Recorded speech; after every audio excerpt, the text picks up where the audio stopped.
Hello and welcome to Cartoon Cosmonauts, a podcast all about animated short films and their creators. Each episode will feature a new guest giving us the lowdown on their approach to making animation. I'm your host, Joseph Orr, and a quick reminder that this podcast is available on all major podcasting platforms, as well as on YouTube as a video interview.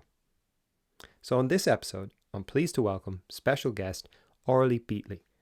Aurélie is an illustrator and an animator who developed her own hybrid way of combining physical artwork into an animated world. As always on this podcast, I like to focus on one particular film as we discuss the animation process. Today we're going to chat to Aurélie about the 6-part animated series she made for the Smithsonian Channel, The Secret World of Animal Sleep. Now, if you haven't already seen them, the first 3 episodes are available on the Smithsonian Channel's YouTube page, which I will link to below. I'd recommend you watch them and then follow along as we discuss them. But for now, let's jump right in and start the show. So, Aurélie, thank you so much for coming on the show, and thanks for being here. Thanks for having me, Joseph. It's nice talking to you. And where in the world are you broadcasting from? Well, I'm broadcasting from the very lovely province of Auvergne in the middle of France, which is where my grandparents are from. My grandfather passed away before COVID, like a year and a half ago, but my grandmother, who's 90, and my great aunt, who's 95, are still here, giving everyone a merry hell. So Wow. I come over on a regular basis and like help take care of them. But otherwise, I live in Scotland. Okay, brilliant. Wow. So it's nice to have that kind of go between two very, very different landscapes, I imagine, weather-wise as well. You would be very surprised, actually. This is like Scotland of France. The same sort of people. We even have some bagpipes. We eat something that is very close to haggis, and we have very similar mountains. Oh, wow. Okay. So, yeah, I think when you hear France, you have a picture in your head. So maybe not the idyllic, hot weather that I was picturing, but okay, brilliant, brilliant. And can I ask, I suppose, to start off just with kind of a little bit of backstory, how did you get into animation? This is one of those questions that I've answered so many times that like now it sounds like a pat answer, but like I mean it every time. So I got into animation when I was 4 years old, and my dad brought back The Little Mermaid on VHS from the US. So I grew up in Europe for the most part, and we were in Paris at the time. But we had an American VCR, and so my dad would go back and he would like bring cassette tapes back with him. So it was always sort of like a big event, because we would get like a new movie, and we couldn't play European VHSs. Or like we had to wait until we would go to the States. So it was very exciting. And he brought back The Little Mermaid on VHS, and I watched it 300 million times, really, every day. I'd say you can quote it now down to a T. Probably. Yeah. Actually, you know what? I can't quote The Little Mermaid anymore. I can still sing all of the songs from Five Goes West. Wow. All of them. But so The Little Mermaid showed up in our house, and instead of coming to the conclusion that I wanted to be a mermaid, I came to the conclusion that I wanted to make The Little Mermaid. And Okay. I told my parents that I was going to be an animator, and actually kind of like shoehorned myself into this place where like forever after my family was like, you're going to be an animator. So then when I went to college, I was like, I guess I have to be. I can't go back on what I've said now. Yeah, absolutely. Yeah. So so that's really what it was. I mean, I think like it was the magic. And then honestly, I was lucky because so we were in France at the time, we were in Paris, but I spent most of my childhood in Belgium. And if you know anything about Belgium, you know that they have an amazing comics industry, like probably one of the most beautiful in the world. And I remember reading a fact with Belgium that there was like the most comic book artists per capita like in the world. And there's this concept also in French where comic books are called the ninth art. So we have like a number for each art, for painting and sculpture and, the art of the stage and all of that stuff. And comic books are the ninth. Cool, I never knew that. So yeah, so and you can say like le neuvième art, the ninth art, to talk about them, and so it's Wow. kind of like elevated to the state of like it's not necessarily just pulp the way that Americans tend to look at it. Like this is a real art form. It's on par with like Shakespeare or auteur films if you want it to be. And so it's I think level. that, okay, right, exactly. And I think that like growing up in that environment where there were like really beautiful children's animations like on the TV, just accessible all the time, and this like incredibly rich comic book culture that was also like, you know, really researched and beautiful. I think that all of that sort of came together to be like, you know, to reassure me that like this was a real path that I could take. Like this was a real Yeah. job and a People do this for a real, living. I can do this. I can make this right, happen. Yeah. like a real like interesting form of expression. And I think that like all of that together really kind of led to my choice to do it professionally. Kind of all culminated. Wow. I love that the idea that you could refer to comics as the ninth art. I think that's a cool phrase. I mean, I That could see a is, film it's or really some sort cool. of It feels really secret legit, password. doesn't it? Yeah, it feels much more than like, oh, what do you? I collect comics. I collect the ninth art. You're like, oh, wow, yeah, Yes. it has an edge to it. And would you say it's very interesting hearing about that kind of with the strong illustration background and I suppose interest and all that kind of inspiration. Would you say there was one particular illustrator or animator that kind of influenced you the most, like a certain style? Yeah, absolutely, actually. So I watched a lot of animation growing up, so I already, you know, knew that I loved it. And I knew that it could be like, you know, a vector for some very important, interesting things. The person who had the most effect on me because she overlapped with a lot of my illustration pursuits was Lotte Reiniger, who is, you know, as you know, a stop motion animator as well. So like, I think, you know, so I was in this environment where I saw a lot of really beautiful stop motion animation. Like the culture barrier was more porous in Belgium than it was in the States. So we had a lot of like Russian animation. Obviously, the Russians are masters, you know. So like Yeah. I grew up with like Cheburashka and like all these really beautiful, like the Jack Frost animations Wow. that So you were from like, getting a load of different kind of influences yeah. from every side. So for Wow. me, it was already like, you know, obviously stop motion is like, you know, it's just as good. Like it's not just like a kid's medium or, you know, sort of throwaway. Like it's a very important art medium in and of itself.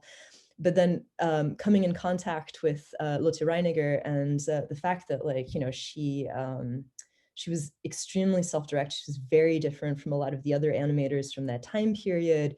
The work she did was just like beautiful and lyrical, and like she seemed to reinvent the wheel whenever she made an animation, like working with sand and like, you know, doing all of these cool transformations, and working in a fairy tale format. Like all of that really spoke to me, and she was one of like my major original influences. Okay, Yeah. that's interesting. And did So you study animation yeah, like off the back of that?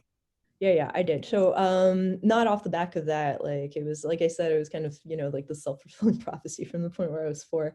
By the time I went to college, I was like, I actually don't want to do animation. I want to be a historian. And my family was built like, built this no, up too much in my mind. Yeah, it's like we no, put all our eggs behind you here. you You you know what I had mean? a plan here. Yeah. So I studied animation at the School of the Art Institute of Chicago, which is the museum through which what's his name, Ferris Bueller runs in the movie. Oh wow. Oh, That was my brilliant. school. Yeah. So What a that what a talking point to have. Yeah. You see that part in the movie? Yeah. I've been there. yeah, I mean, people aren't necessarily familiar with like the museum, the Art Institute of Chicago, though it is one of the great art museums of the United States. But they are familiar with the movie typically, so it can be a reference point. Yeah. That's how you Um, draw them in. And was your course like pure animation or was it kind of bits of illustration or No, so we had the distinction of not really having courses, which was like on one side really great for the people who were very self-directed and knew what they wanted to do. And luckily I was part of that category, but not super great for the ones who didn't necessarily, because like there was almost no structure. So we were okay. left to like put together a curriculum basically. So That's I filled crazy. mine. Yeah, it is nuts. SAIC is also like it's one of the oldest and most prestigious art schools in the States, and I think that they don't think they have to do that work for you. I think Okay. that if you go to other schools that are just as good, like Cal Arts or like SCAD, for example, they do have curricula, and they make sure that, you know, you actually come out with a set of skills. With yeah. Whereas like Okay. SAIC was just kind of like whatever. So, Do so whatever we you were want. sort of left to our own devices, and it was actually very frustrating because there was no illustration curriculum, and that's what I was interested in to begin with. I took Okay. the animation courses because I knew I had an interest in animation, but also because, you know, really what I am fundamentally is like, you know, a prolific draftsman, and I wanted to be in a place where I could draw a lot, you know, and then make it move because that's exciting. Yeah. But Because the you the could do point that as was well. the drawing, And I found myself taking the same scientific illustration class with everyone who was interested in illustration, like 6 times in a row. You were only able to take a class for credit 3 times, okay? And credits in the Okay. US cost a huge amount of money. Like even when I was over there, which was 15 years ago, it cost like 800, 900 bucks for a credit course, okay? Really? So here I was taking this class for no actual credit towards my diploma, but simply because I was just desperate to be in a class that would teach me the basics of illustration, because I knew that that's what I cared about. Wow. And it was specifically scientific illustration, wasn't Right, it? it was Wasn't really the only one that existed. So like you would get wow. there, and we had this amazing professor. She was the artist in residence of the Field Museum, which is another big museum in Chicago. And you would sit there, and she would kind of like, the first semester she made you actually do the thing, you know, and like learn the techniques, and then afterwards she was just kind of like, draw whatever you want and I'll help you. So Okay. Oh, yeah, I mean, that's a great approach. it And it's was very incredible. encouraging. I'd say if you have ideas and that's what you're there for. Yeah, definitely. So that was my life when I was over there. So I cobbled together as many animation classes as I could. I took all of the hand-drawn animation courses that were available. So that was my major focus. And then I took a bunch of illustration courses. Well, I took scientific illustration, like a Yeah. lot of I love the um, specificity of that. You know what I mean? yeah, Scientific yeah, illustration. yeah. So many That's quite times. a niche. And then I became the editor-in-chief of the newspaper, and I complained for a solid semester. And then a year after we left, they had an illustration curriculum. So And when you first started out, so with animation, because obviously you have a very, specific and unique style, but when you started out, what kind of materials were you using? Like, was it kind of stop motion based from the beginning, or was it more kind of hand drawn? the stop motion came at the very end for me, actually. Everything that we did, I took a traditional hand-drawn animation course, so it was, it's printer paper with pegs, and like different colored Yes, crayons, and like, flipping perfecting the hand between. motion. Yeah. Oh God, I remember uh, doing some classes where the whole day was spent drawing circles. You have to mhm. perfect your ability to draw circles, and you're kind of like, wait, what? Is this really what we're doing? Like, You know yes. what, actually there were like tribes that like formed between like the kids who had like this innate sense of motion but didn't necessarily know how to draw, and then the ones of us who knew how to draw but like didn't have an innate Yeah. sense of motion. So yeah, no, it was an interesting course. And there too, I mean, like I kind of I decided I really liked one of the professors who's an adjunct. I just liked his style and just took his class over and over and over again. Okay, brilliant. Just to try and kind of perfect. And it's interesting that you started out in, traditional hand-drawn animation. And what brought about the kind of, I suppose, transition into stop motion? How did that come about?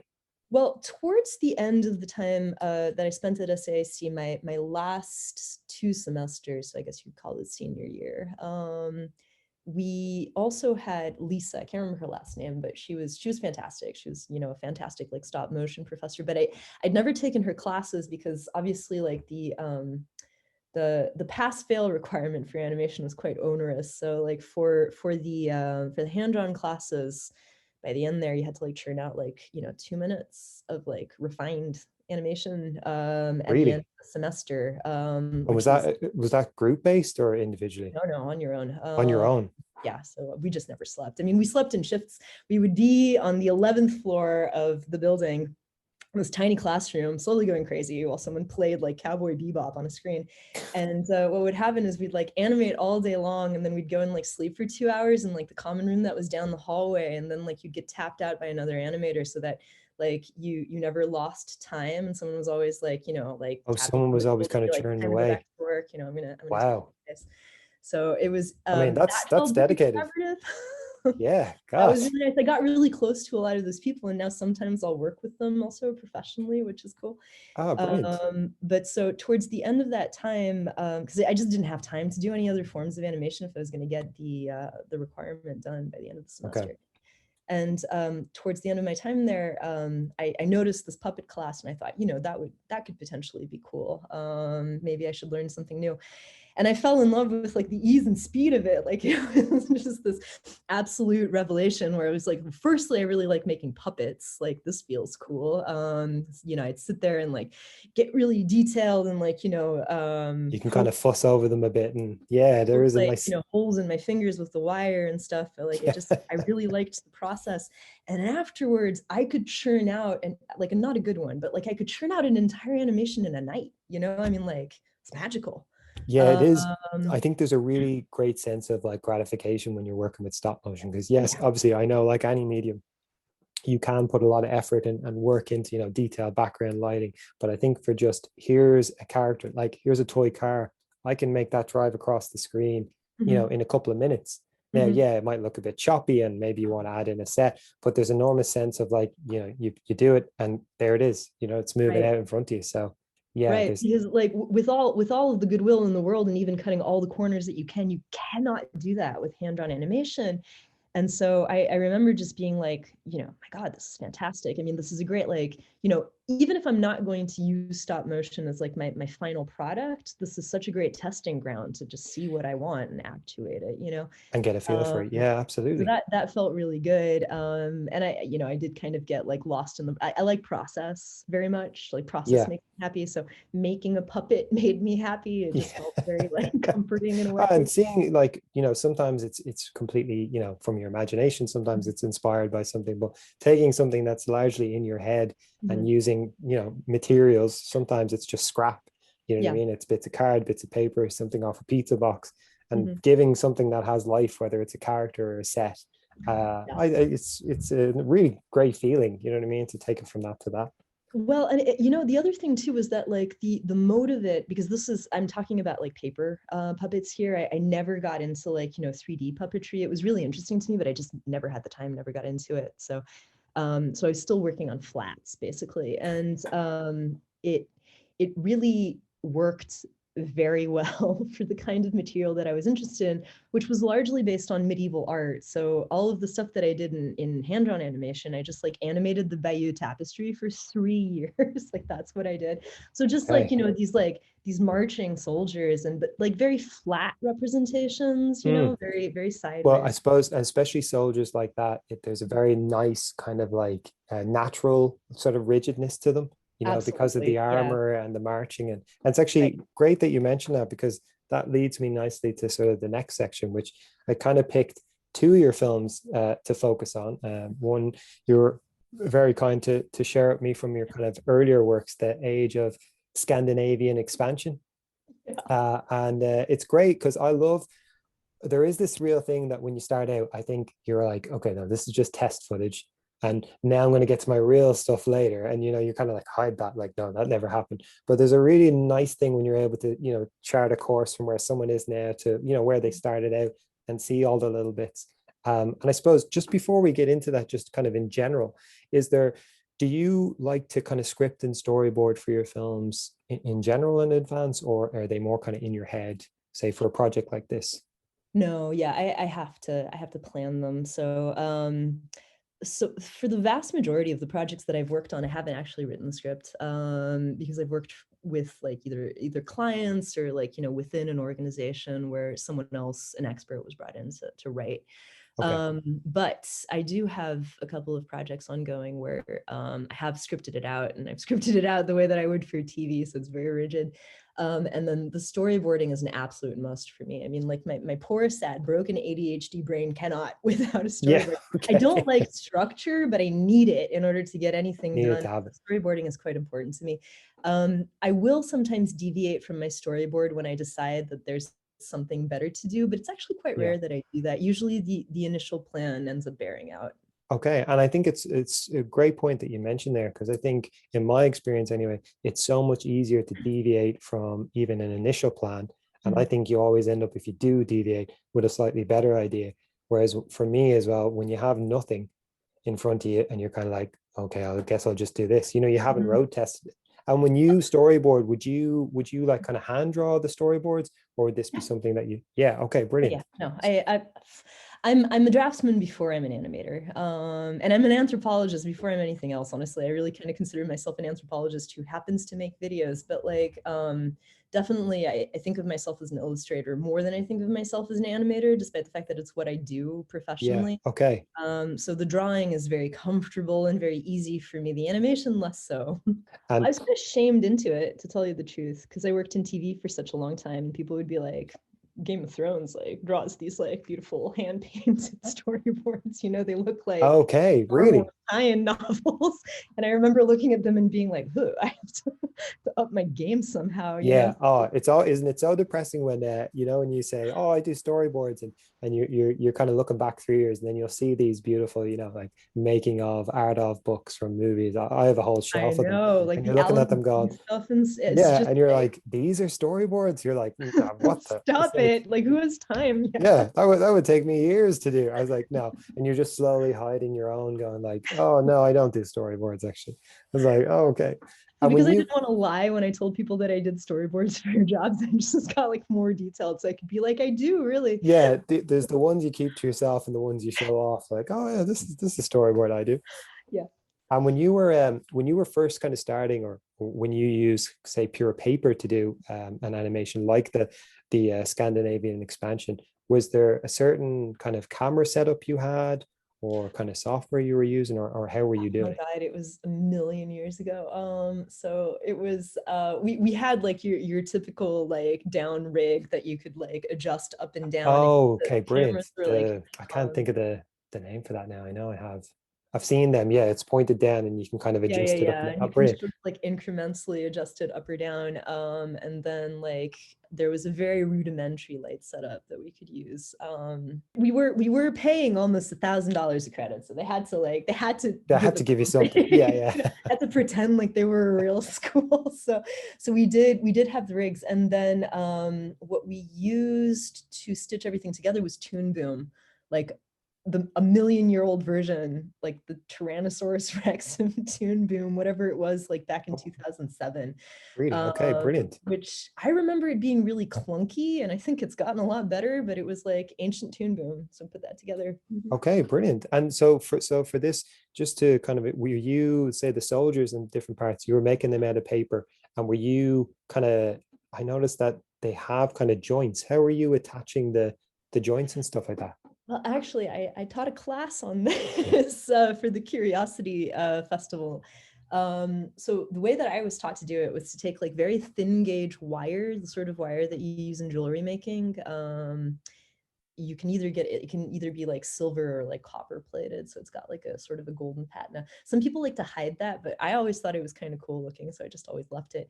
And what we would do is I would use like a strong paper, like either watercolor or paper stock, to make the puppet, cut it out, cut all the joints out, and then I would prick a hole through like both sides of the joint, thread the wire through, push down with my thumb, and like make a little spiral, very tight spiral Oh, on okay, either side. cool.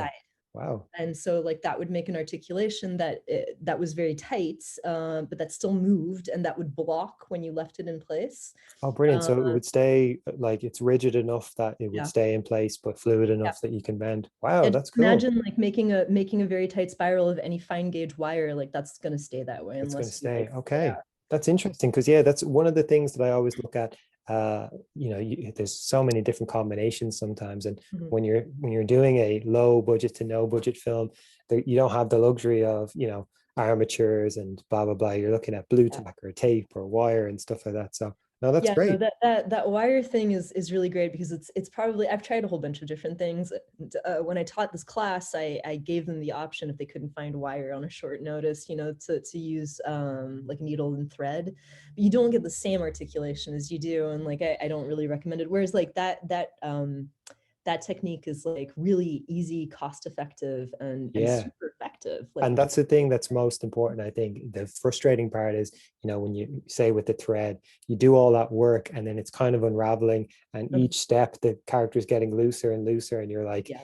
you'd rather put in the work to have it stay taut, like with the Mhm. wire, even if it means, going out, sourcing this stuff and coming back to it. You'd rather that and have a consistency rather than, oh, his leg fell off towards the end, but we'll just have to Absolutely. make that part of the story. Well, plus like you want to be able to like, move it all the way around. You can't do that Yeah, on the thread, no, you unless gotta, you're, but even then, like I feel like even if you're making knots, like it's just not going to work. Plus like there's no. a raised aspect to it if you're making knots, so then you're like casting shadows and it's just not great. Yeah, it's a whole new ballpark then. You're like, okay, well, yeah, geez. And when you were kind of planning this film out, did you have to like were you experimenting a lot with say size and shape of characters, or were you basing it on kind of any particular works or anything like that? That animation is so weird because it really happened in about 2 nights, like right at the end of the school year, right before I graduated. I feel like I was mostly like in another plane.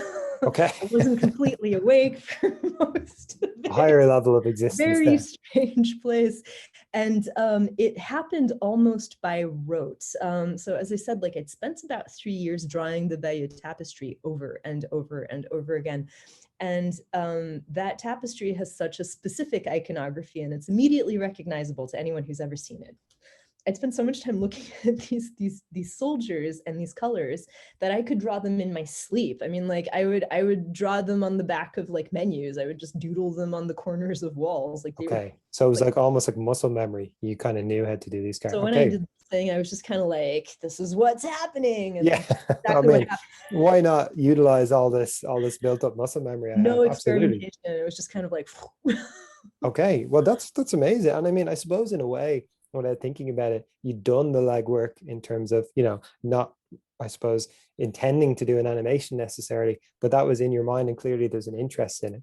And I always think with animation, it is such a long form that if you're going to do something, you have to really have a passion for it. It can't just be like, oh, I like cars. Maybe I'll do something with cars. You know what I mean? It's obviously kind of brewing there for a while for you. what that project really brought home to me was that even when I feel like I'm not working, I'm kind of working. Like the act of looking and storing things, or working on other projects, and like maybe there are pieces of that that don't make it into the final, Yeah. um, but it comes back later on. Like 3 years down the line, 5 years down the line, you find yourself using the same whale, or like you find yourself going back to like this visual memory that you had, that you stored somewhere. And it ends up being that like almost everything you've done ends up being useful in some way. Like almost Yeah. everything kind of like works its way towards a project, even if you don't know it at the time that you're interacting I'd with it. I'd completely agree with that. Yeah. I mean, I've never been amazing at drawing. So for me, it's kind of more things that I might make. So like it might be a piece of set. Let's say like I've made a forest and for the first time I've experimented with using say something new and I'm like, oh, I might use that in a shot later. I might make something and not have a use for it in a story. And then all of a sudden that set worms its way into an idea that I had that I didn't know I wanted to set in a forest. But yeah, I think there's nothing lost. And I think that part of your brain, the storytelling part, never turns off. You're out for a meal with friends and there's something you see and you're like, I'm the worst for kind of taking a picture of things, random things. And, about a few weeks later, you look back through your phone going, what the hell is this picture? Like a mug. I know, I'm I know, like, I know. why did I take a photo of that? There are so many gnarled up trees from the Highlands on my phone, because I do end up using them. Actually, it's usually like 2 years after I took them, but like so many throwaway I can always tell too, because I'm looking like the ones that I framed specifically for Instagram, then the ones that look like nothing. Yeah. That's You're now like, our reference yeah. picture. It's funny. It's a good thing phones come with so much memory these days because all these photos you take, yeah, you have to have a place to store them. And with the characters that you were making for the medieval, were these all made of paper? It was watercolor paper, so I guess it's like halfway between paper and card. It Oh, wasn't it brilliant, wasn't brilliant. printer paper. Printer paper I don't think would have held up. No, I was Um, going to say, especially under. And would you mostly use watercolors? Is that your kind of medium of choice, paint wise? yeah. Yeah. Okay, It's, brilliant. or it used to be anyway. I'm very much digital now, largely because of time constraints. Yeah. And then now with the Secret Worlds of Animal Sleep, which is a fantastic 6-part series. And I'd recommend definitely watching it. If you haven't seen it, I'll leave a link in the bottom for anyone who hasn't seen it, because I think the next part that we're going to talk about it really helped to understand and know these visuals as we talk about them. But would it be fair to say that for this kind of project, you have quite a hybrid process, let's say, where it's kind of like a nice mix? I've heard you talk about kind of like of paper and digital. Could you explain a little bit about your process in that hybrid state? Yeah, so for me, texture is very important. And actually, like the brush sets that I find have made enormous strides, like in the last, 2, 3 years. But for a very long time, and I would say like still now, you can't quite get the texture of paper and watercolor and that spread of pigment that you get, when you're doing watercolor. You can't quite get it digitally. You can sort of approximate it a little bit, but you never quite get there. And that was the thing that made me fall in love with watercolor in the first place, was that when you experimented with different weights of pigment, they made these beautiful mineral test reactions that were, just lovely. And that's all I want in my life, is I just want to make beautiful mineral test Yeah, reactions. just want to keep mixing them, but it's something that's very Um, difficult to do digitally. it's very difficult to achieve digitally. And so in order to fulfill all of my obligations, but still feel like I was making the best artwork that I could be making, what I chose to do is to hybridize. So if I had had all of the time in the world when I started Sleep Series, I would have wanted to do it hand drawn, because it's what I knew. And I hadn't, I sort of, the only class I've ever failed in my entire life was my After Effects class Okay. in college. So, and I failed it twice because I was like, I can do this the second. No, I couldn't do it the second I'm time. going to learn from my mistakes, and oh no, I've just made No, my, mistakes my again. my brain just did not want it, could not wrap itself around it. And it's really interesting because that has been my major mode of work for the past decade. Like as a professional, I only Okay. use. After Effects now. Wow. So, but so when I started Sleep Series, I was much more comfortable animating on paper than I was via software. So I kind of had to teach myself both how to use After Effects efficiently, and then also how to use Juic, the plugin, which is what I used to make it. There was no budget on this one. Like my time, my salary was the budget. Okay. So there was no extra to work with any cool software or anything like that. So So I this was found just a free you plugin. kind of researching. And would you start with like say characters or even like say backgrounds on paper as a reference, or would they be things that you were like scanning into After Effects, or how are you doing that? So this process is different than the process I would use if I was developing a film on my own. Here, I was the animator and the creative director, and I had all this awesome visual power, which felt really good at the time. Yeah. But there were a lot of people over me that I had to, that were holding me accountable for various things, and who needed to be convinced first.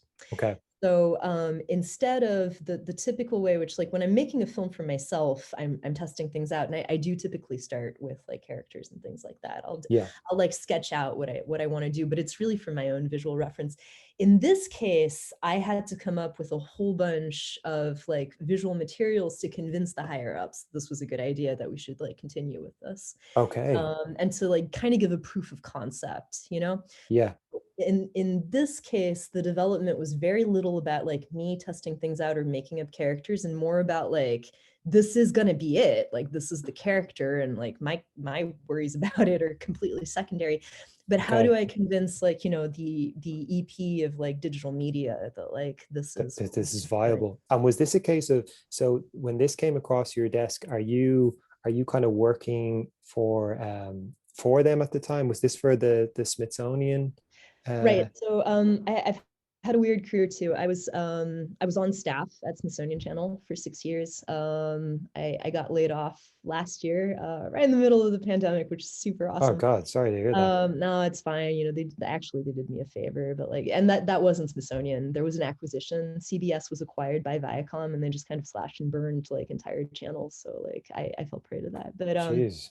the team that I worked with at Smithsonian Channel is fantastic, and I'm still friends with all of them, and my boss and everyone. So they were great. And yeah, so basically I started working there in 2014 as an associate editor, just 2 days a week. And within 3 weeks, I was full time.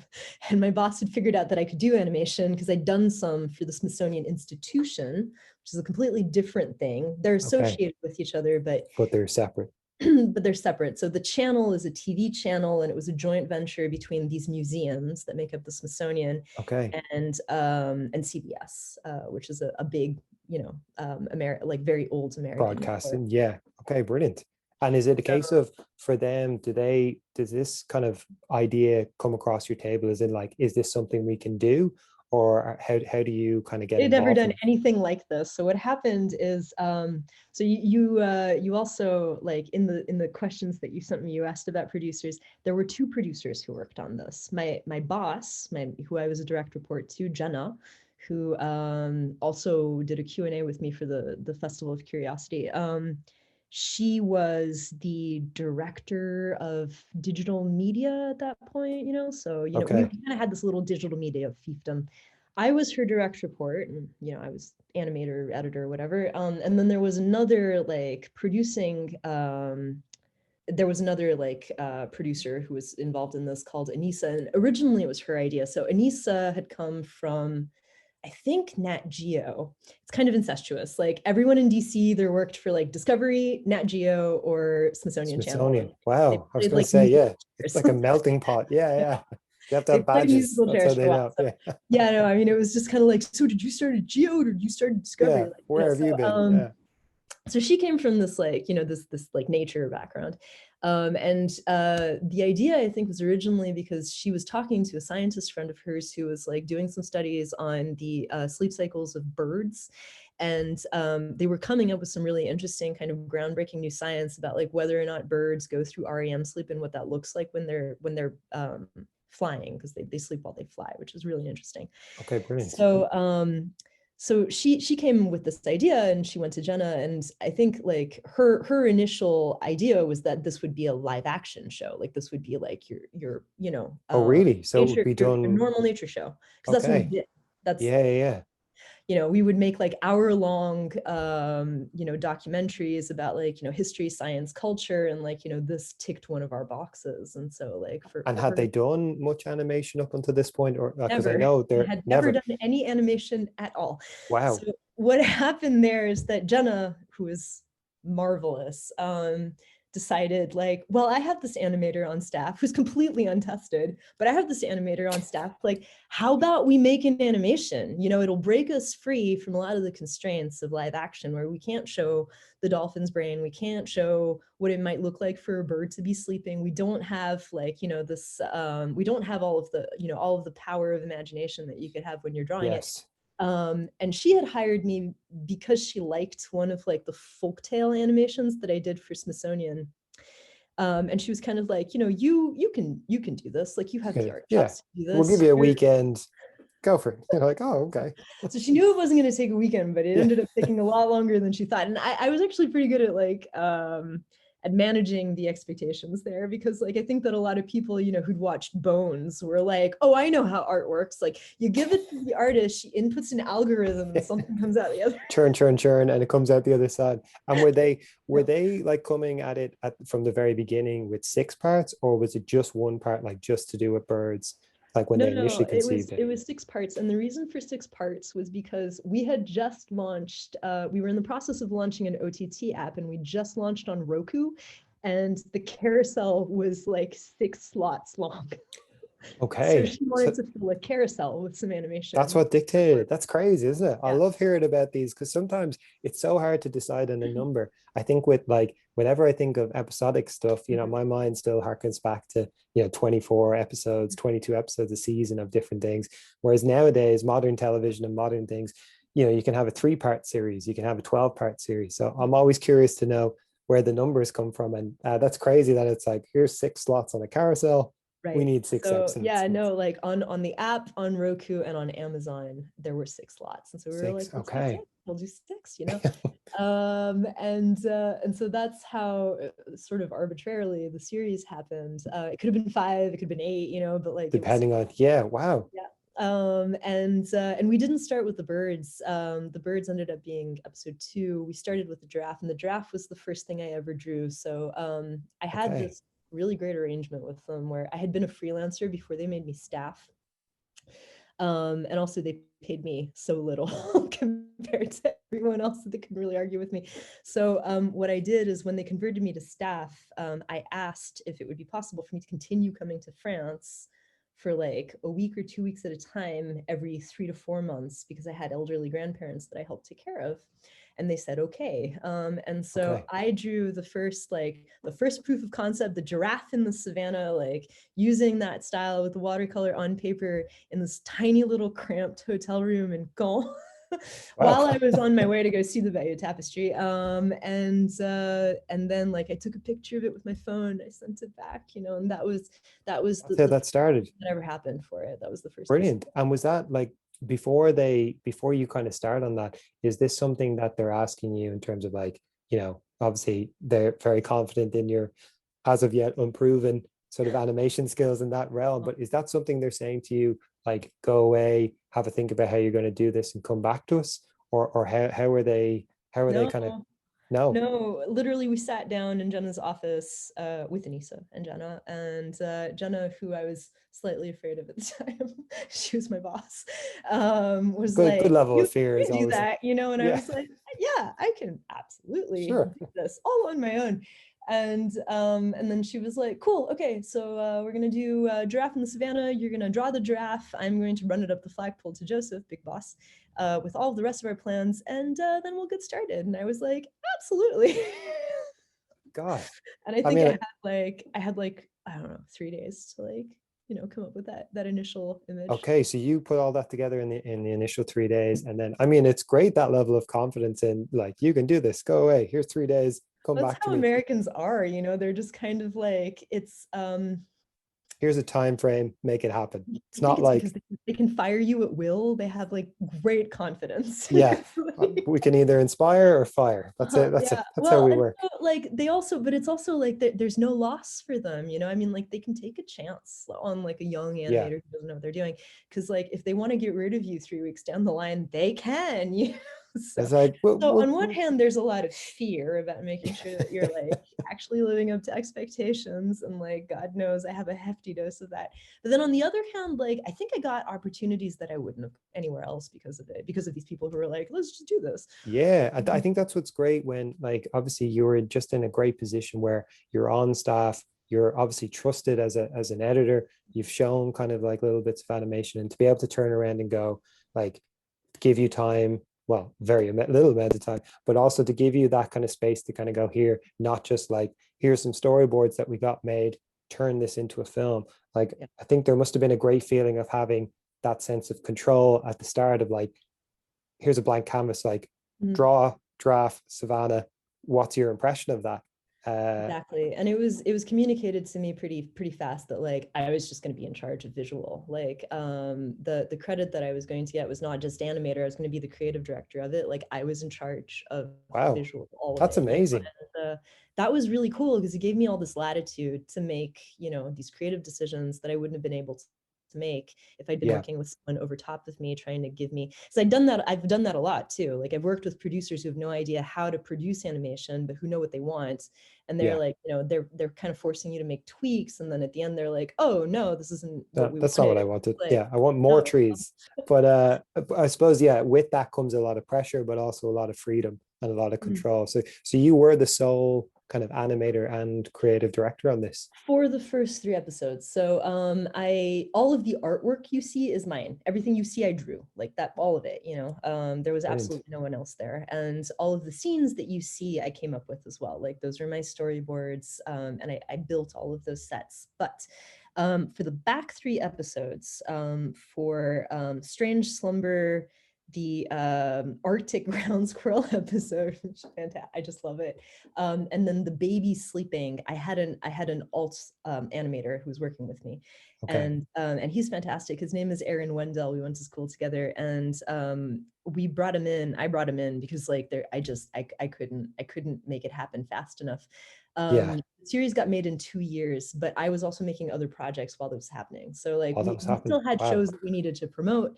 We Yeah. still had all of this text on screen that needed to get made for like, Facebook and all of that. And I was the only animator. So like So you're every having to do this and then also prioritize these kind of all mini of the bits projects of coming in. text on screen that Smithsonian Channel put out for 6 years were made by me. I typed those in, like Wow. every Okay.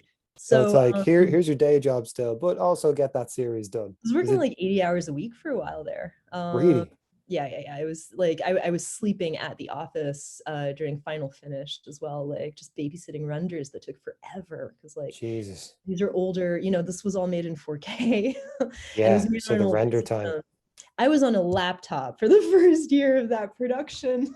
Just, Wow. Okay. Yeah. That's gonna. So and like, was that something that I know you kind of said wasn't initially like what they envisioned, but when it became clear, was it a certain point where it said like this is going to take this amount of time, or was it like we want it done as soon as possible? When's that going to be? And it was just a like an evolving process.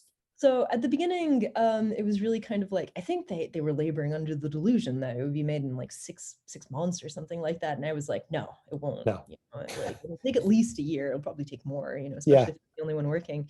I always And love that part where someone's like, you could do it in 6 months, could you? And you say a year, they're like, okay, 6 months. You're like, no, this isn't a bargaining tool. I'm being no, genuine. I know. Yeah, but like Like, producers literally think it is. They're yeah, like, oh yeah, this is 8 months. I'm like, no, you like can't we're like haggling. argue the laws of physics. Yeah, I can't physically make Right? all that. They're just It's just like, not possible. please understand that there are 24 images or 29, whatever images that make up like a second of motion. Like that's just the way it is. Yeah, So, there's no cheating that. um, no, so it was really interesting. Basically I just ended up like building as much time into my timelines as possible. And I think like it eventually convinced them that like, no, this was going to take a while and there This was is going to going be to like take. final mix and stuff. So, Yes. um, Okay, brilliant. And with all the like, it's very noticeable in the credits when you see like all the different producers and things. Was your main contact with your two producers, or was there ever kind of meetings or reviews where people would, things would come down from the top saying, I don't like those houses, or I want that sky lighter, or were you kind of left to So kind of work on that? we were insulated. Like this would require a detour into the politics of the channel that like we don't have the time or inclination for here. But like basically, digital media was sort of a separate thing.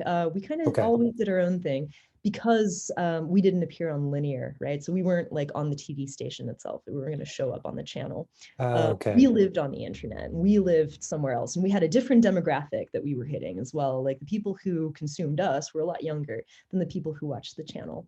So we had a completely Okay. different So mandate, you're a with a bit completely separate. different boss, and we were sort of like the weird, cool kid of the channel that like Yeah. no one Okay. really interacted Yes. with. So all of those producers that you see on the second like page of credits, those people didn't even see that until it was out. Until it was out. No, Really? there was like no contact from them whatsoever. They're listed as producers because they have like a producer status with the channel, and this was a channel production, but they had Okay. nothing to do with it. God, that's Um, crazy how that works. Wow. that's it. Okay. Like that was it. So the Because people I who was thinking, I was worried for you there when I saw that. I was like, whoa, was she the only animator? And you've got like, 12 hats saying, 300 producers, yeah, yeah. No, yeah, all so they had chiming in. nothing to do with it. Like we gave them a courtesy call at the end. We were like, hey, we're putting this out, like, but that was it. So those people have nothing to do with it. The people who actually worked on this were James Manful, the writer, Eric Nickerson, the composer, myself, Aaron Wendell for the back three animation episodes, and then Jenna Hutchinson and Anissa Peters as the two producers who guided the project. Okay. And then we also had like a couple of like, I think Ashley Brown is credited as an AP. She helped like, run the budgeting and Yeah. all of the The kind like of scheduling and stuff, yeah. like that was her. So that's it. Like that was the group. And that group of people were in a room together talking to plan every single episode. Like, Okay. That was around going to a be my table. next kind of question, was like, was there an element of collaboration? And like, Absolutely. obviously, yeah. Okay. That's brilliant. Because It was sometimes completely collaborative. there is, it's good and bad, like all things. You can kind of see it as restricting, or you can see it as kind of encouraging. But I guess the collaboration element I find is so important sometimes, even just as a sounding board. Uh-huh. Sometimes people can be very precious, like, this is what I've written, animate it, don't question it. And you're Yep. like, okay, but what if we, and like, no. So it's great. And did you find that the team were kind of open to like collaboration suggestion, like it was a kind of a melting pot? We didn't have a choice. I think that when you have a director who's also an animator, they can get really precious, as you say, and that causes Yeah. problems because they're married to like a certain aspect of their work, and that sometimes they're not able to see that other people can bring something. Take a step back. Yeah. I did not have that luxury because I wasn't really in charge. I mean, I was in charge of the way that it looked, but I was the lowly report to a director of something, like what she said Okay. really mattered. And all of us here were trying to work together to accomplish a vision that was bigger than us. It wasn't my baby, it was this bigger project, and all of us had a stake in it, Okay. And I actually found it to be extremely rewarding. With the writer, it had to be collaborative because he was going to write it regardless of what I thought. And he was great. Like I loved him, but regardless of how I felt about him, he was going to write this thing. He was He's going been to write. Yeah. hired. That's what was going to happen. So I was going to have to find a way to work with it, even if I didn't like it. Yeah. So I had a huge vested interest in liking it and making sure that I was helping him to understand the limitations, but also like, What's the possible and possible of yeah. animation, like how I would show certain things, and that influenced the language that he would use. And he was great because he was like a veteran scriptwriter. He didn't have to listen to me, but he did. And so we worked together to make sure that like he got to tell the things that he needed to tell that were important to the script, and we did it in such a way that I could animate it in a way that made sense. So like that worked Okay, great. brilliant.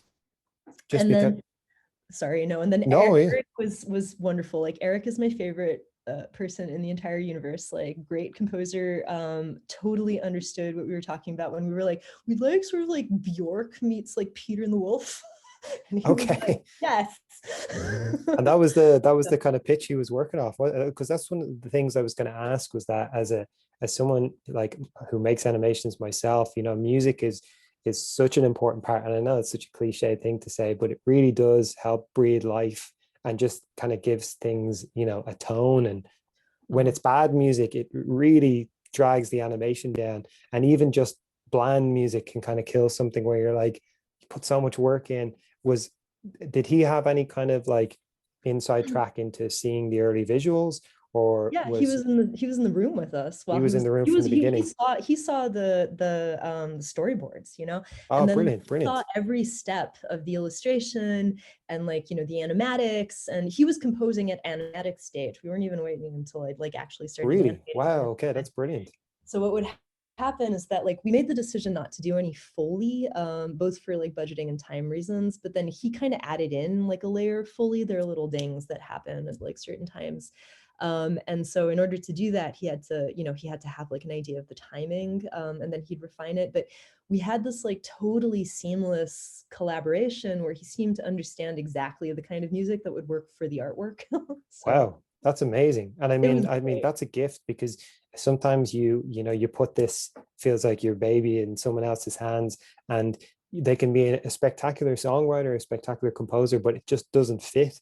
And it's a Yeah. really difficult conversation to have with someone on any level, amateur or professional, where you're like, and they're like, oh, what you think? And you're like, you need to be positive and constructive, but when someone Mhm. just gets it like that, I think it's such a not only a weight off, but also kind of inspiring, where you're like, Because it elevates the entire yeah. project, like it's not pasted on, it's not bringing it down. It literally just elevates the entire project, and that felt really good. Mhm. Wow. And it's great that he was there. Was he on staff like No, for? No, he was just kind of brought in no, for this. neither the scriptwriter or the composer were on staff. They were both freelancers. They were both freelancers. Really, Wow. I shouldn't have been on staff. Like people like me aren't normally on staff. I should have been a freelancer, but there you go. Okay, just the way it worked out. No, that's brilliant.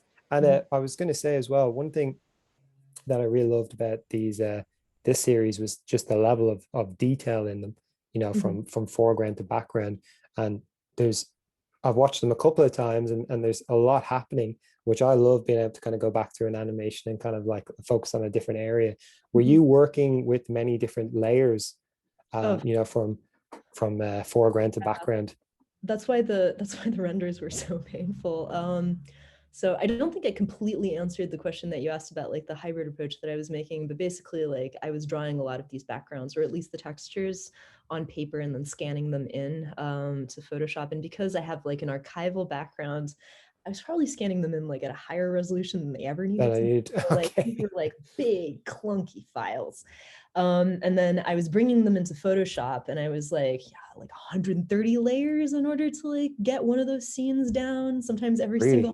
Sometimes every single last leaf is on its own layer so that I had all of like the motion down because I needed to have a control issue, Wow.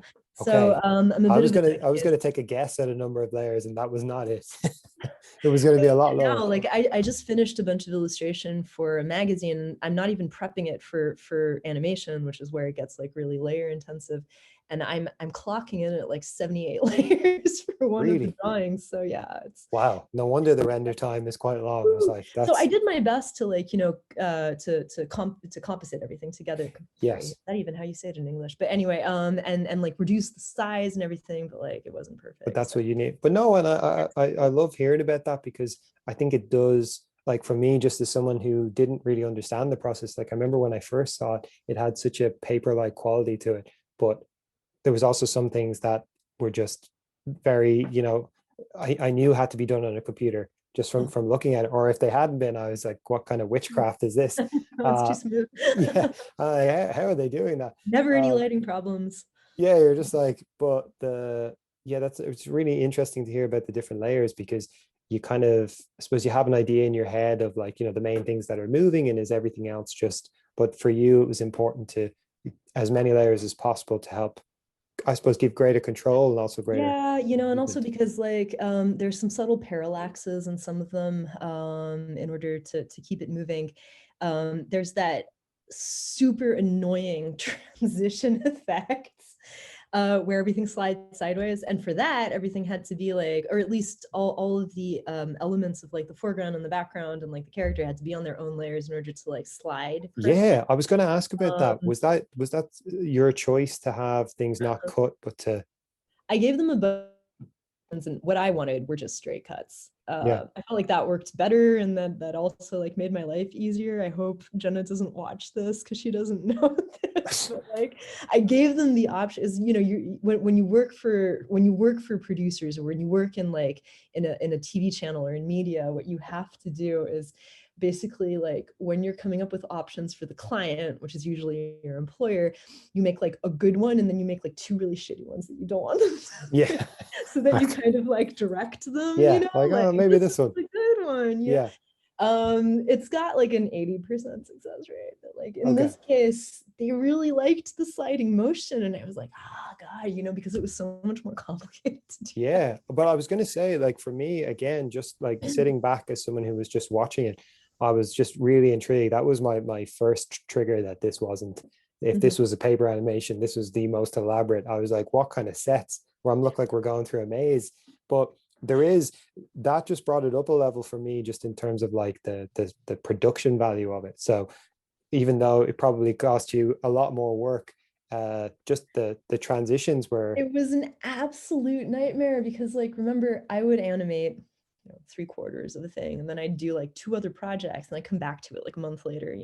oh, And okay, geez, I within wasn't that even thinking month, that. somehow After Effects would have done a thing where, like, my comp on like, the transition would have grown by like a pixel. So all of a sudden there was a jump, and I couldn't figure out where the jump was, and just endless hours of just pacing back and forth, like one God, keyframe at a time, trying to figure out like what the discrepancy was, like onion skinning things to make sure that everything was like on top of each other. It was really, just nightmare, to get nightmare, that. Okay, just a well, I nightmare. can really Never appreciate do that it. now. Don't do Yeah, it. yeah, because I was gonna say, I was like, oh, I could try some of that. It's like, No, no, my advice for other animators is do not do yeah, this. I feel like Bad you're transition. that character in a horror movie warning people off going in there. Don't, and we're like, Well, don't listen to her. She doesn't do know what not she's go up talking the about. stairs. Yeah, but it does. I have to say that the results at the end were incredible.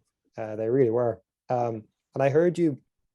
I listened to one of the interviews you done on a different podcast, the Talk Nerdy podcast, which was great, by the way.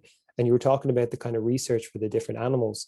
Was this something that you had to, because obviously, there's very different walk cycle. Well, I don't know, you could say a walk cycle for a jellyfish, but movement, let's say, cycle for, say, the difference between like a giraffe, to a dolphin, to a jellyfish. Is this something that you had to research a lot and test out before? Yes. I actually have, gosh, I can't like remember this dude's last name, which is really kind of embarrassing. For the Q&A that Jenna and I did for the Dublin Curiosity Festival, the Q&A was moderated by Jim, whose Italian last name, which is really wonderful, I can somehow just never pronounce. But he is a highly decorated animator who worked for Disney, and he asked me the same question. It really kind of brought my entire life like full circle.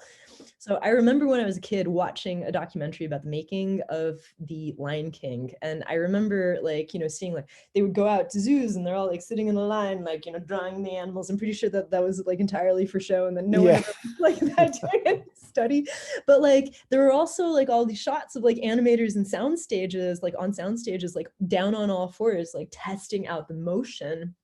Oh, wow. And I was like, I don't know, when I saw this, like when did The Lion King come out, whatever, I was like 10 or something watching this, and I was like, oh, this is how you do it. So when it came time to do the sleep series, I watched hours and hours and hours of nature footage in order to figure out how the motion worked. And then I also got down on all fours and like just mimed walking as a giraffe, to get an idea. Like, as you do. In the middle of this open plan office with all of the APs running around trying to find like, Hitler's secret submarine base, the video. I'm sure that was a sure sign of confidence. They were like, I think well, it was really funny because I'd be there like trying to be a giraffe, and like an AP would be running around going, "Where's Hitler?"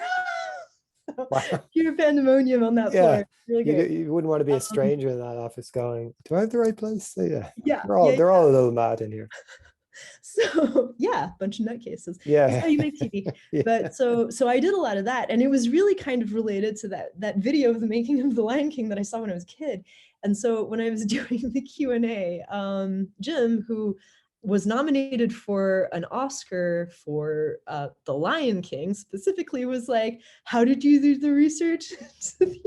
And I was like, well, Jim, based on my professional understanding of how you did it for The Lion King, that's what I did. That's why I just replicated your model. I was like, you said that's what you did, and I really took that to heart. So I got down on my hands and knees and did that.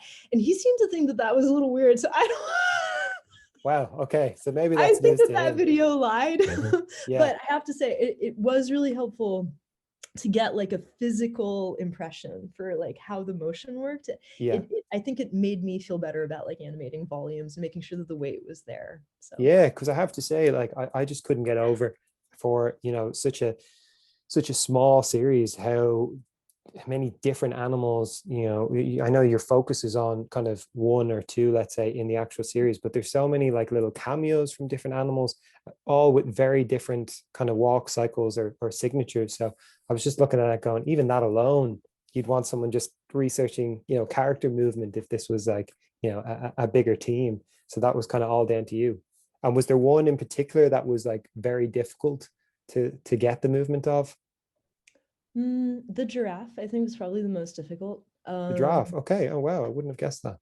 Giraffes are very graceful. They're not clunky. They're also not very linear. The way that they walk is very like whoop, whoop, kind of. There's like a kind of that was one that was really good for getting down on there.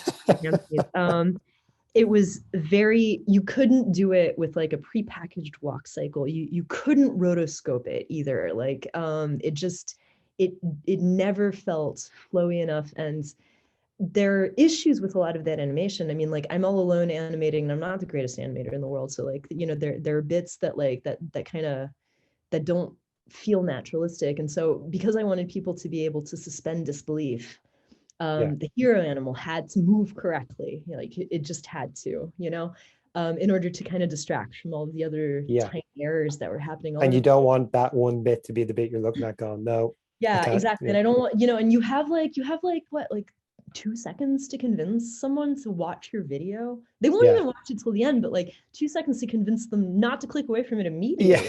Not to hit that X or next. Yeah. So that giraffe, that initial walk cycle, the first steps that it took in that savannah, like it had to be good. And so there was a lot of pressure there. And also I was learning Duic. I'd never used it before when I started animating. So I was just kind of. This is something you're learning on. And was this purely like looking up tutorials on it and then trying it out kind of, in your own time, that kind of stuff? For Duic, at the time, it was a little less complicated than it is now, where like Okay. it's much more powerful now, but like you kind of have to know what you're doing to use it. Yeah.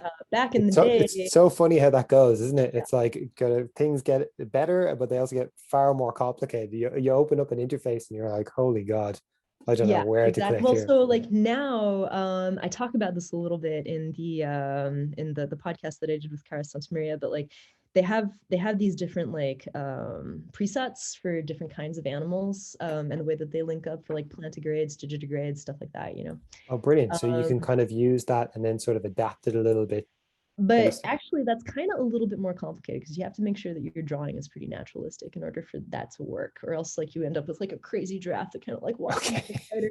Like So this doesn't seem right. so with early Duic, it was kind of the Wild West, and there was only one way to rig. So I like just kind of did it the way I thought it would work, and the first Okay, like so few it's only times. later that they've come in with the presets and stuff, is it? God, that's typical, isn't it? It's like, I know. now But you have actually, them. then I got really used to the way that it was, and like I had to learn the new interface, and I was like, "But this is for the children. I don't Yeah. understand." I remember the old Duick. You're like members jacket. Yeah, Duick used to be much better. You're like, oh yeah, yeah, yeah. It's like we've all heard that. And Yeah. do you think like from like on reflection now that you've kind of, I suppose, come through the fire on this kind of hybrid process now of like combining, I suppose, the raw materials of paper, but into a digital world where obviously there are so many more options, and just even in terms of like professional looking output, like I was blown away by the finished results. Like I remember seeing your advertisement for the workshop with made of paper and stuff. I remember looking at the draft being like, God, it's so similar to the digital thing. I wonder how you married them. Do you think you're on this hybrid process now for good, or do you think you'd ever go back to kind of pure paper? Or I think I would only go back to pure paper if I was collaborating with people who knew what they were doing. I think I okay, would do that if I was working with a team. I think that like a lot of the projects that I do now, like I'm a working animator. It's what I do for a living, and a lot of that stuff is corporate, and a lot of that stuff is a very quick turnaround, and there just okay, isn't time. yeah, Um, for my own projects, like briefly talk about like fear of failure. I have a tendency to stick to my comfort zone because I'm not comfortable with my comfort zone anyway. yeah. I'm not, It's it's not catch like I'm getting 22. bored. I'm still terrified and reinventing the wheel every time. But certainly like straying too far out of that and like having to worry about like lighting and like a camera and stuff like that would be so terrifying that I think I would just end up in a state of paralysis. Yeah. So for everything that I'm planning going forward, I think that like yeah, sticking to that hybrid approach until I hate it and want to tear my eyes out when I Yeah. start Have you used that hybrid process for anything since Secret World? everything. Everything. Okay, wow. So Everything. that's your kind It's of way how I going work forward. for everything. I've never not used it at this point. Every single thing that you see on my website was done that way. Yeah. I'm very conscious. I've always had like a good idea, or at least I think I have a good idea of like my identity as an artist. And I've always been very conscious of the fact that I'm a better illustrator than I am an animator. And so like I need to lean on the Lean on that. illustration. So the illustration has to be like as spectacular as possible. And that means a hybrid approach. That means that I'm working on paper and then also digitally. And Brilliant. then I understand Duic well now. So in the background of your screen as well, there's a lot of star conflict Oh, posters, like yeah. various ones, which is super cool. Definitely for It's someone who is interested in models, like those guys, especially like the old movies. I feel like the main oh, strength of those movies, is the miniature the sets and beauty stuff. of those models. Yeah, Oh, so yeah. gorgeous. I've so many books, and all those like special features where you get like one movie and it's 4 discs. I remember poring over them, and most of what I learned came from them. I think Uh-huh. there's a lot of like a whole generation that maybe learned filmmaking from the Lord of the Rings special Yeah. edition stuff. I remember Uh-huh. watching that going like, oh, that's a model. I'm like, Yeah. it's Yeah, honestly, I haven't thought about it in a really long time, but same. Like the first Lord of the Rings movie came out when I was a freshman in high school. So when I was 14, and I remember just being like, yes, Yeah. like this is great. Like honestly, and I feel like they hold up too. Yeah. And it's There's some crazy aspects that of it that are a little dated, but not a lot. no, it really, and like I think one of the big things that I look back on and think that they were quite ahead at the time was just to document all this. Because I think not that every film, not that other films hadn't done behind the scenes, but I think there was a sense of holding back. Like we don't want to show people too much because then they'll just do what we're doing, and Right. it'll dispel the magic a little. Whereas I feel like with Lord of the Rings, they shot more kind of making of almost than they did Yeah. actual movies, which is saying a lot because the movies Well, are, certainly the Weta workshop footage, it was what yeah, convinced me to do film. Like I remember watching that and being like, I'm exactly this kind of crazy person. yeah. This is what I want to I need do. to move to New Zealand, round up a couple of like-minded people, and like, yeah, I'm just Right. on the wrong continent. And That's what it is. honestly, Joe, like to this day, I will not consider my career a success if at the end of my life I have not had some hand somewhere, even if it's like in the art direction, even if it's like in the costume department, like making little like pieces of armor by hand. I will not consider my career a success if I haven't had a hand in some kind of Silmarillion adaptation. It will happen. It must. You just have to Right? put it out there enough, start illustrating it, I be have known so as the many person. feelings. Like during the making of Sleep series towards the end, like at like final mix stage when I was like rendering these like 4K scenes and they were taking 12 hours a piece. What I did for the most part was I did some in-depth research into what I thought the various architectural styles for each of the elven kingdoms of the first era should be like. Wow. Yeah, Okay. I So that's have the level a of lot of research. research. Yeah. I'll chop this part out and we can just you can just release this around and just be like, oh, did I mention that? Did I do that work? Oh, yeah, it's there if you Yeah, want to see it. Just be slowly become known as that person. yeah, Absolutely. God, yeah. that's Hear crazy. that, Amazon? Give me Yeah. a And I suppose just kind of wrapping up, and it's great to kind of talk about the, I suppose, the different things that have influenced us and also the different things that you kind of picked up on, when you were starting out. In terms of like advice now that you where you are looking back, is there any kind of advice you have for, say, someone maybe starting out in animation or getting into it? Anything that you kind of learned or you think would be helpful to someone starting out? Yeah, there are a couple of things. This is really sort of applicable, not necessarily to like the baby directors out there who are like working on their own films and like pushing through their own projects, but more so for the people who will work for other people first. And that is value your time. This is a very difficult industry that requires huge amounts of effort, huge amounts of time. And people don't take it as seriously as they really should, especially people who don't really understand it. And they want things from you that sometimes like defy the laws of physics. And like you have to be able to advocate for yourself, to be very unhappy and you're not going to sleep. And that's easier to do when you're like 22, 23. It becomes harder later on. So like value your time, make sure that you advocate for your own time.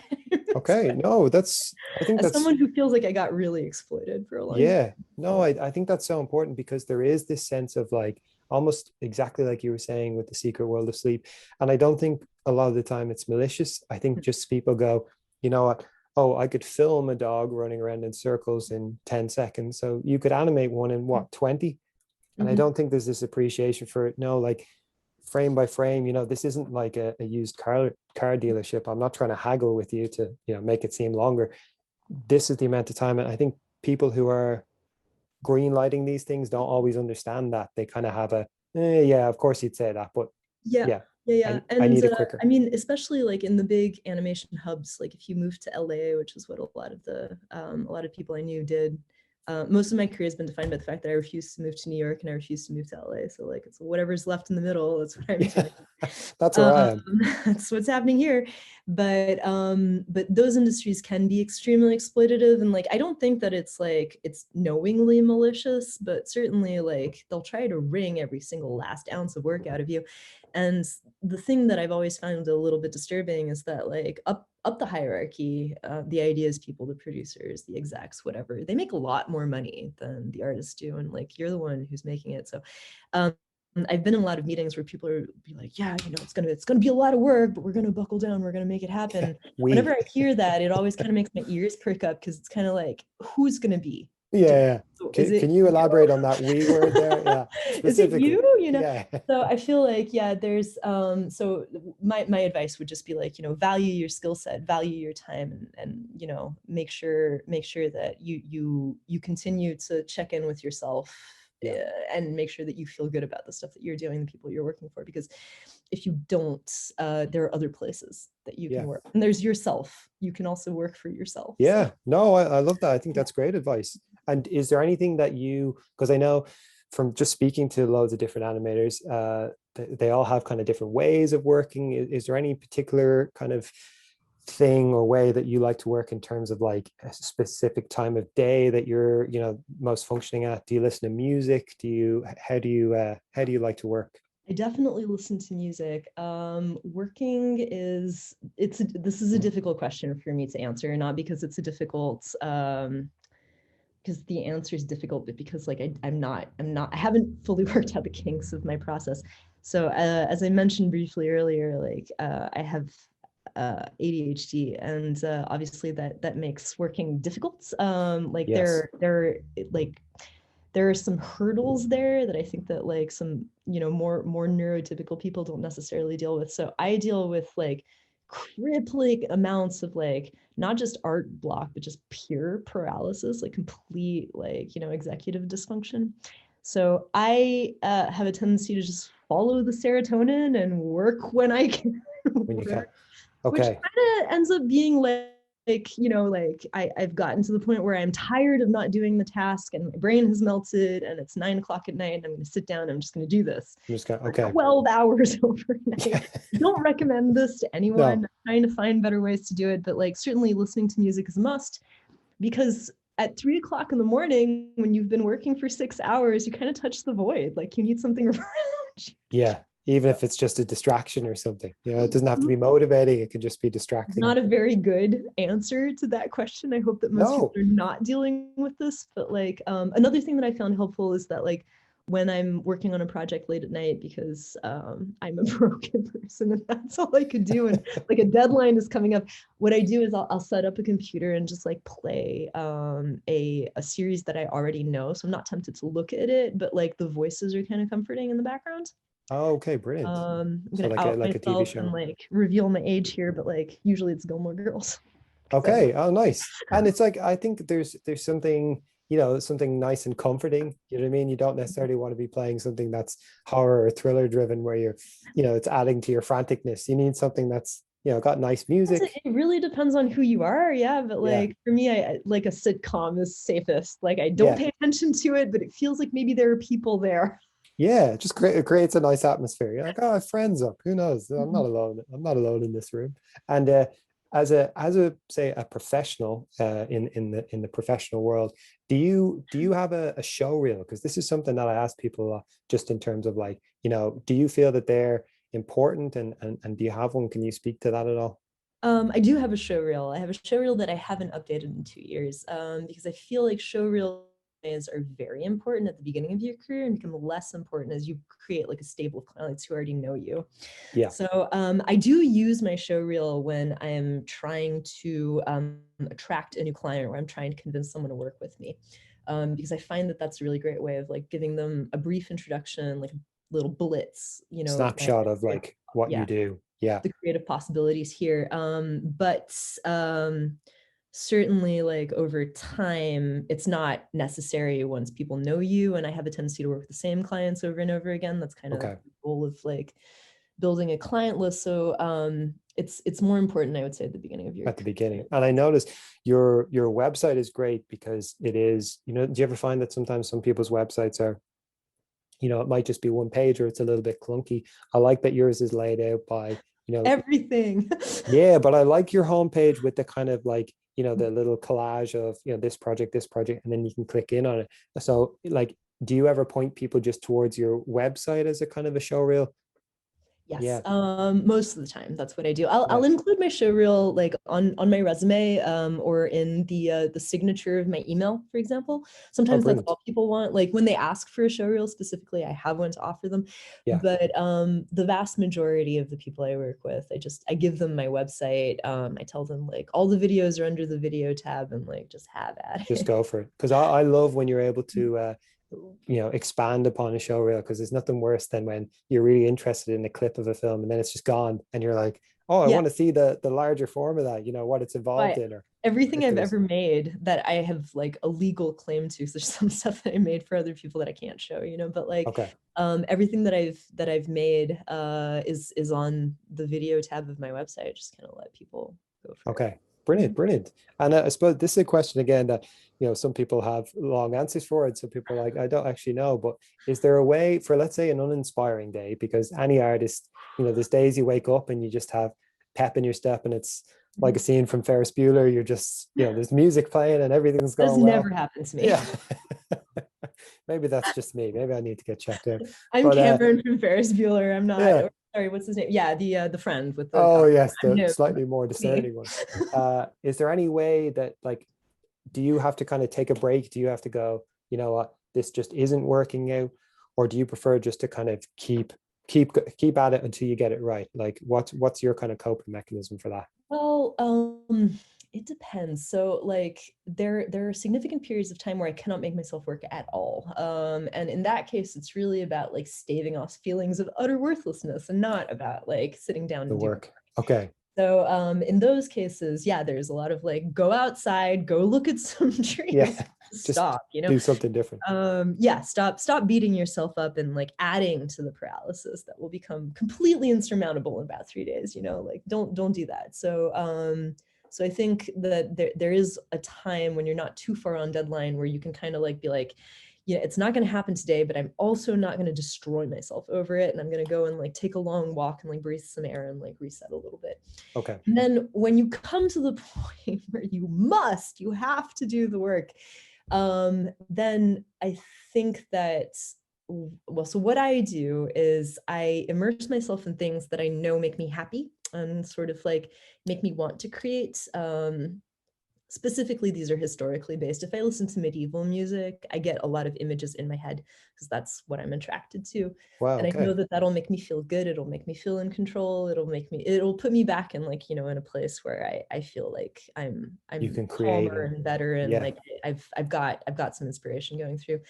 And then I like to use this sort of like, this kind of like, why not option where it's like, if I sit in front of my computer and just sit there, why not open it? And why Well, not just fire up okay. Photoshop and like try some stuff out here? And then like 3 why nots in, like I'm, in the middle of the project and then I'm going. I don't find it difficult to keep going with work. I Yeah. find it very difficult to get started, however. To So get like for started. me, Okay. it's all about tricking myself into starting. If your issue is keeping going, I would say that just like any endurance runner, just like get up and come back down, then get up and come back down. But just Okay. remember to come back. To come back. Yeah, that's the hard part. It's easy to take the break. It's harder Mhm. to come back from it. Because this is how I pay my rent, I don't really have the luxury of having a block when I'm working with a corporate client.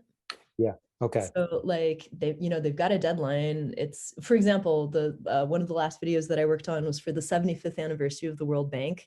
And that 75th anniversary was going to happen on the 24th of June, whether or not I had like an art block or not. Okay. Yeah. We need it. And it's also the World Bank. Like you can't really go to them and be like, I'm not feeling Yeah. right. Guys, do you Just mind? gotta Can do I it. have a break? I just need There's an extra 16 day to break. archivists waiting to see what I've done. Yeah. Jeez. So in that case, it's just kind of blunt instrumenting your way through it, but Yeah. like obviously when I'm doing my own projects, no, there's more gentleness. There's more leeway. Okay. Perfect. And do you have any? I suppose just in kind of a wrapping up, and thank you for being so generous with your time. Do Sorry. you have any kind of a?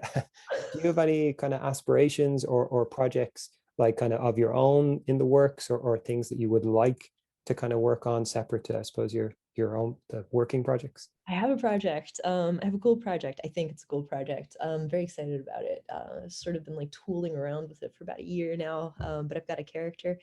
There is a Middle English poem called Eartha upon Eartha. It's beautiful.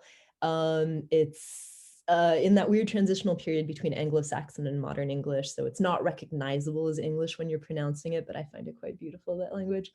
And it's a memento mori poem. It's one of the first that, basically it goes through 3 stanzas, remembering that you're going to die. So like, vanity doesn't really matter. Okay. But the way that it's worded is really quite fantastic. And I've had this like concept in my mind where like I could use an anthropomorphic personification of death, like as a little girl, potentially, sort of like skipping. So there's a musical version of this poem that has like a very sort of like up and down, very regular beat that feels a little bit like a skipping game. Oh, wow. Where I could have this kind of, this little girl sort of like skipping through the swirl, like leading you through while like, towns come up and then come back down, and like people come up and then go back down, sort of this like, this very linear like panning motion across this like very rich world of like, things springing into being and like having these brief moments of glory and then sort of collapsing back down on wheels. Wow. And that's what I'm in the process of making. So I started thinking about this one a while ago, actually, a little bit before the pandemic, and then the pandemic happened and felt kind of dark. Yeah. Yeah. There's enough darkness out there at the moment. Yeah. maybe I'll wait till things are happier again. So I'm like sitting on that one a little bit, like I don't put too on the nose to like timing is everything. Yeah, you're like, hey, right now. Yeah, how about some death? No, we've had enough of that. But okay. So that's the idea. But like, just sort of bringing everything together. I think I use sort of a really lush like painterly style, and I have this idea of like the sky being like those beautiful like painted church ceilings with like the little gold stars that you find all over the place. Yeah. Oh, wow. Luminous churches have that kind of be like sort of this like painted firmaments over top of these people coming and going. So wow, God, it sounds incredible. Yeah, I'll definitely be keeping an eye out for that. I mean, holy God. Yeah, if I ever actually make it through that project. Well, I love that you have such a visual and strong sense of what it is. Like a lot of the time when I ask that question, it's kind of like, yeah, I'm thinking of doing something with a dog. Don't know yet. And you're like, okay, cool. And you're like, no.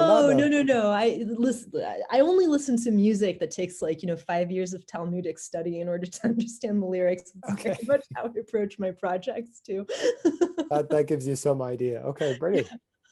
Well, look, thank you so much for taking the time today.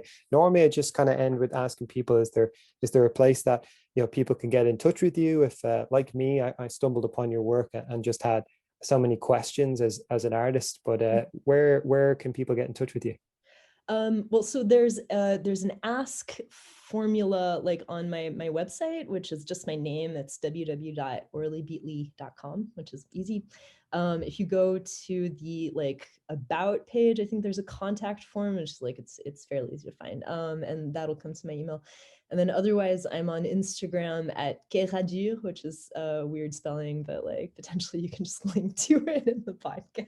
Yeah, I'll leave links to all of them. That's how I found you anyway. So yeah, exactly. So that's a good platform for messaging, because like it shows up on my like resting like phone screen, so I know people are. Yes, yeah, it doesn't get buried in there where you're like, oh, I never saw that message 6 months later. Hey, do you still have that question? Okay, brilliant.